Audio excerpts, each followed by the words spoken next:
Yun pong fake page na Jomcar 18, tawag niyan.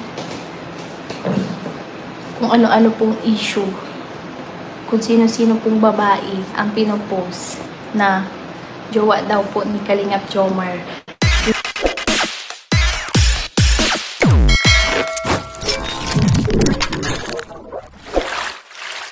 Okay guys, isang mapagpalang umaga, tanghali, gabi po sa inyo lahat. Sana po ang lahat ay nasa mabuting kalagayan at ligtas po sa anumang kapahamakan.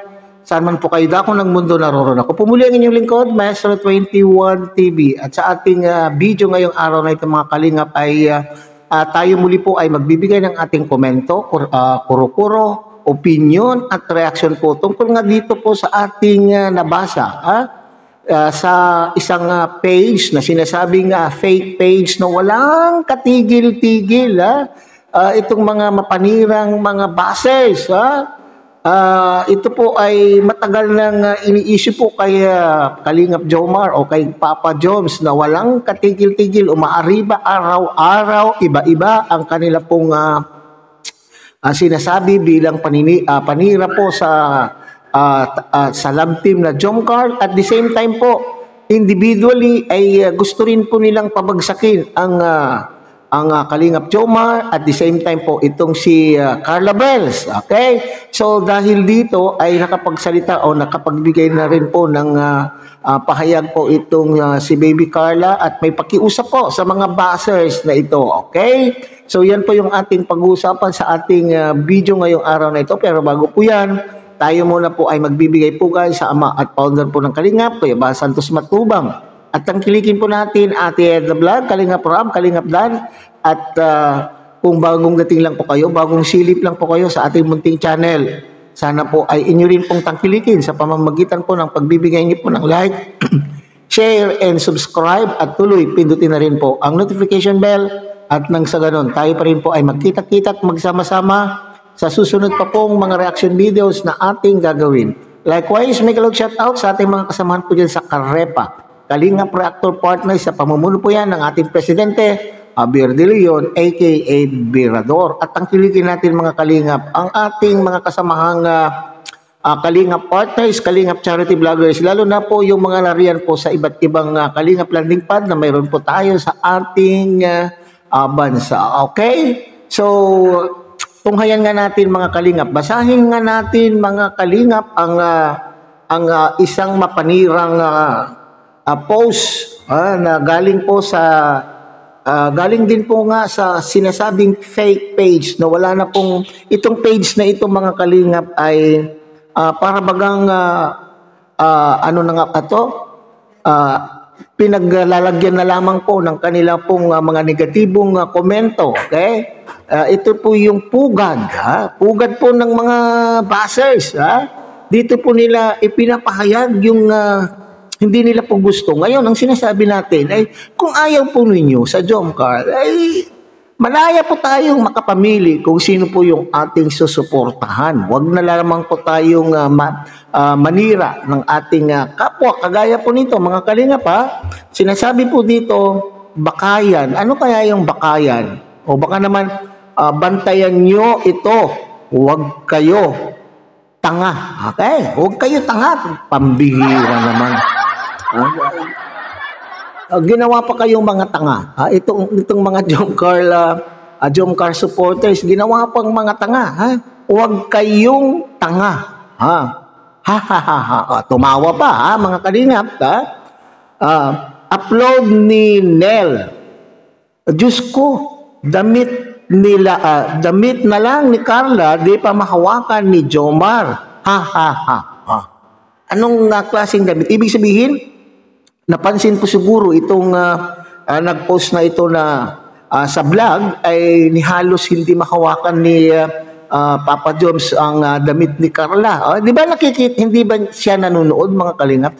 Di ba niya nakikita na talaga naman napaka-sweet nitong si Papa Joms sa kay Baby Carla? Doon nga sa huli na kung saan po ay naglaro po ang Team Kalingap ng basketball. Di ba nandun po yung dalawa, nung pagtawid po nila, yung pagtawid po nila ng kalsada ay nakaalalay itong si Papa Joms. Hindi ba kaya yan nakita mga kalingap? Okay, so sila ang nag-date sa Bagasbas. Nakita namin yan ng asawa ko. Sabi ng asawa ko, kala daw niya si Carla, bakit iba daw? Iba daw. Ha ha ha ha. Di ba? Mapang-asar. Mapang-asar daw po. So sinasabi nang nag-post na ito ay nakita daw po nila si Papa Joms doon sa Bagasbas at ang date niyang babae ay ito nga pong nakalagay po sa picture. Nakalagay po sa tabi ni Papa Joms. Nakikita niyo po dyan sa ating monitor mga kalingap. So para bagang totoo ba ito? Kung may totoo ba nangyari ito? Sino itong babae na ito na sinasabi? Di ba ito isang angel din mga kalingap? At nakita daw sila ng asawa at akala daw po ang asawa niya ay si Baby Carla. So dito pa lamang po mga kalingap ay itong kwento na ito, itong post na ito ay gawa-gawa na layunin na siraan ang Papa Joms na hindi matanggap na itong Baby Carla at Papa Joms ay nagkakaigihan, nagiging maayos na ang kanila pong samahan, ang kanila pong relasyon. So dito, talagang makikita natin na gawa-gawa na lamang po. Nag-date daw po sa Bagasbas. Sa inyong palagay, okay, halimbawa, kung ito ay totoo, sa inyong palagay, ikaw ba ay pwede kang, lalo kung kilala, kung kilala ka, ay pwede ba kayong mag-date dyan sa Bagasbas na alam po ninyo na marami makakakita sa inyo? Hindi po ba mga kalingap? Kung talagang may karelasyon po ito si Papa Joms, siguro, dahil alam po niya, aware naman po itong si Papa Joms na sikat na po siya, alam niya na marami makakakita sa kanya diyan at maaaring sila po ay makuhanan. Bakit hindi kinuhanan ng talagang aktual na anong tawag yan, photo o picture, okay? Sana kinuhanan po niya nang sa ganun tayo po ay maniwala o mas lalo tayong maniwala po na totoo itong kanyang sinasabi. Kinuhanan po niya sana ng video upang sa ganun ay magiging totoo itong sinasabi po itong nag-post na ito. Kung sino-sino na lamang po mga kalingap ang idinidikit. Kung sino-sino na lamang po na babae. So mayroon pa rin ako nakita dyan mga kalingap na babae na naman po. Carcilia Bridget. Yung Bridget nandyan din po sa thumbnail po natin.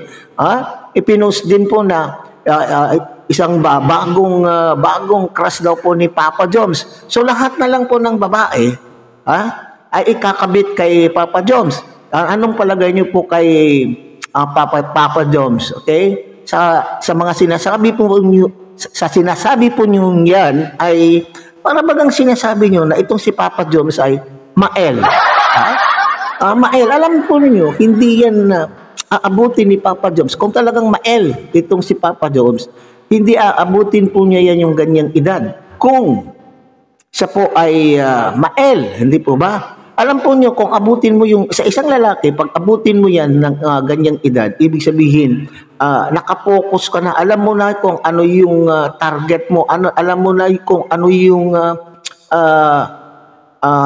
patutunguhan mo. So responsible lamang po itong si Papa Joms, kaya inabot po niya yung ganyang edad. Kung talagang maloko sa chicks, kung talagang chick boy itong si Papa Joms at early age, ay siguro ay nakapag-asawa na po siya mga kalingap. So dahil po dyan mga kalingap, dito naman po ay yung live po naman po ni Baby Carla na ipinagtatanggol po niya itong si Papa Joms at may pakiusap po dito rin po ako believe dito sa Jomcar na ito mga kalingap. Talagang matatag. Nababasa ko ang mga komento po na sinasabi, wag na natin pansinin ang mga mapanirang mga post. At magpatuloy lamang po tayo sa pagsuporta. Doon po natin makikita kung gaano po nila talaga kamahal po ang Jomcar. Okay? So habang tumatagal, nasasanay na po tayo. Huwag na natin pansinin mga yan. Maski anong gawin paninira, for as long as nandyan pa rin ang Jomcar, mamahalin at mamahalin pa rin ninyo ang Jomcar, walang mangyayari. So paniwalaan natin si Papa Joms na kapag paliwanag na tungkol po dito, wala na po kayong magagawa. Siraan niyo man po ng siraan ang Jomcar. Hindi kayo magtatagumpay sapagkat, sabi ko nga, matatag na po ang pundasyon na ginawa ng Jomcar. Okay, so panoorin nga natin mga kalingap itong video clip po ni Baby Carla na kung saan po siya po ay pinagtatanggol po niya itong si Papa Joms. Panoorin po natin mga kalingap. Kayo po ay grabe po kayo. Then, yun nga pala pong fake. Yung pong fake page na nagkakalat. Then, yun pong fake page na Jomcar 18, tawag niyan. Kung ano-ano pong issue. Kung sino-sino pong babae ang pinopost na jowa daw po ni Kalingap Jomar. Which is, hindi naman po totoo. Yes po, hindi po yung totoo po. Si Ate Marian po, si Ate Marian ang nai-issue. Yes po, wakasan na po natin yan mga issue na yan. Enough na po yung issue na yan. O kay Kalingap Jomar na may babae po. Kasi hindi po magagawang mambabae ni Kalingap Jomar kasi napaka yes po, bising tao po yan si Papa Jones. Yes po. Sabihin mo, loyal sa'yo. Aray ko. Yes po, hindi po. Please lang po, stop na po.